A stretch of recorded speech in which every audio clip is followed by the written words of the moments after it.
Psalm 11. Anchored Vision. In the Lord put I my trust.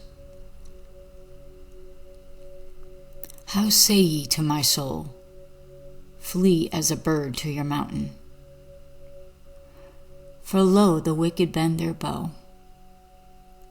They make ready their arrow upon the string, that they may privily shoot at the upright in heart.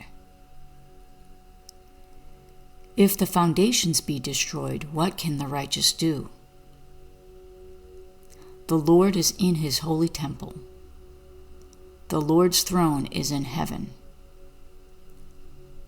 His eyes behold, his eyelids try the children of men. The Lord trieth the righteous, but the wicked and him that loveth violence his soul hateth. Upon the wicked he shall rain snares, fire, and brimstone, and an horrible tempest. This shall be the portion of their cup. For the righteous Lord loveth righteousness. His countenance doth behold the upright.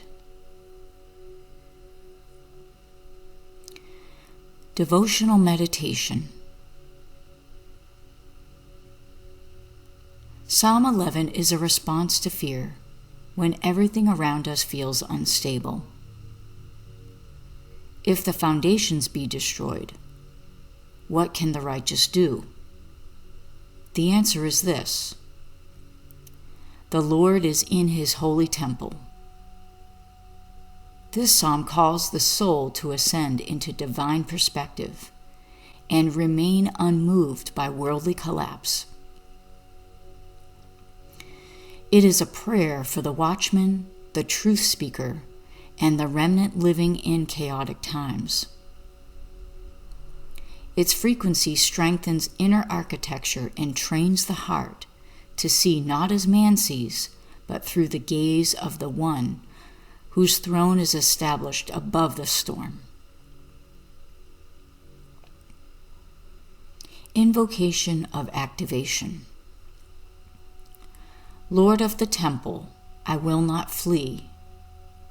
Anchor my sight in you. When the arrow flies and the earth shakes, hide me in your gaze. Strengthen me to endure. Amen.